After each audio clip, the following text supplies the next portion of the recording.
അല്ലാഹുവിന്റെ റസൂലിനെ കാണാൻ അയാൾ ഈ വിഭാഗത്തിലാണ്. എന്താ തുറന്നു പറഞ്ഞീന്? തകരാറൊന്നുമില്ല, ഒക്കെ അങ്ങനെ പുറത്ത് ഇപ്പൊ പരസ്യമായിട്ടുള്ളതല്ലേ. അയാൾ പറയാണ് ഞാൻ ഉസ്താദിന്റെ എതിരിലാണ്, പക്ഷെ ഞാൻ അല്ലാഹുവിന്റെ റസൂലിനെ കാണാൻ വളരെയധികം പരിശോധിച്ചവരാണ്. അതിനുള്ള ഏക വഴി സ്വലാത്ത് തന്നെയാണ്. സ്വലാത്ത് ചൊല്ലി ചൊല്ലി ചൊല്ലി ചൊല്ലി അവസാനം അടുത്ത് ഞാനൊരു സ്വപ്നം കണ്ടു. എന്താ? നബി സല്ലല്ലാഹു അലൈഹി വസല്ലമ തങ്ങളെ കാണാൻ വേണ്ടി ഒരു വലിയ സഫ്, ഒരു വലിയ ക്യൂ ഞാൻ കണ്ടു. ഞാൻ അതിൽ ചെന്ന് നിന്നു. നട്ടുച്ച ടൈം, വേർത്തൊഴുകുന്നു.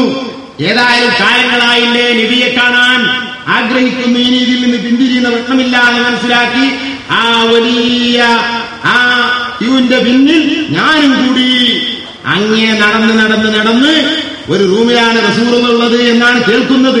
അതേക്കങ്ങ് കാലെടുത്ത് വെക്കുമ്പോൾ അവിടെ നബിയല്ല ഉള്ളത്, കാന്തപുര ഉസ്താദാണുള്ളത്, AP ഉസ്താദാണുള്ളത്. സുബ്ഹാനല്ലാഹ്, എന്താ പരിപാടി? AP ഉസ്താദ് ടിക്കറ്റ് കൊടുക്കുന്നു. എന്തിന്? അപ്പുറത്തെ റൂമിൽ റസൂലുള്ള ഇരിക്കുന്നുണ്ട്.